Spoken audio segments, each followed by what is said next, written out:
Naligaw na yata kayo, Teniente. Oo nga nato.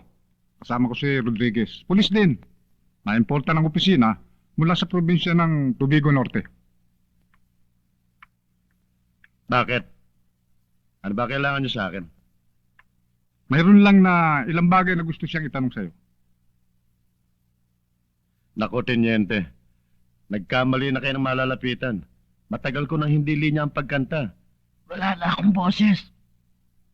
Ikaw naman nato para kang bago ng bago eh. Teniente, ang mabuti pa, umalis na kayo. At huwag na kayo mag-aksaya ng panahon sa akin.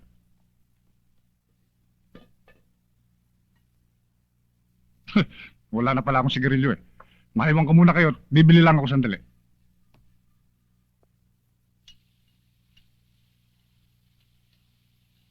Alam mo, kung si Teniente, pasensyoso,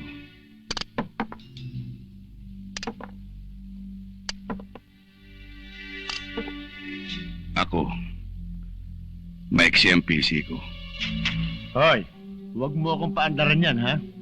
Hindi mo ako kayang takutin ng ganyan lang. Sanay ito. Dalawa lang naman yan eh. Sagutin mo ako. O sagutin mo ito. Naku, huwag, ay, naku, ano, teka. Baka matapat sa may bala. Baka itulak ng demonyo yan. Pumutok. Yan ang hindi mo na malalaman.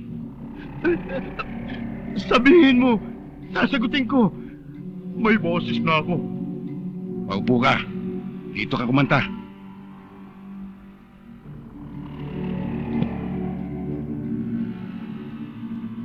Anong nalalaman mo tungkol kay Teniente de Leon?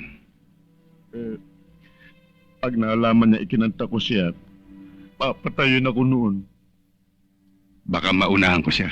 Si Teniente, ang numero unong racket niya, droga.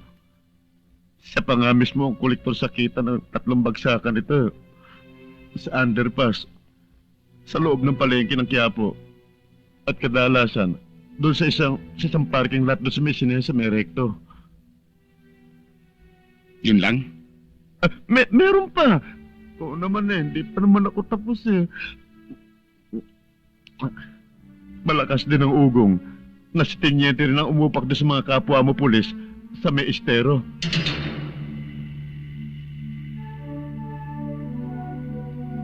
Ngayon, kung gusto mong malaman ng tungkol sa pangungutong niya, sasabihin ko na rin kahit barya-barya lang. Naku, sa ginawa kong pagkantang ito, siguro hindi na ako dapat magtagal sa lugar nito. Ako na lamang ang babalik sa probinsya namin.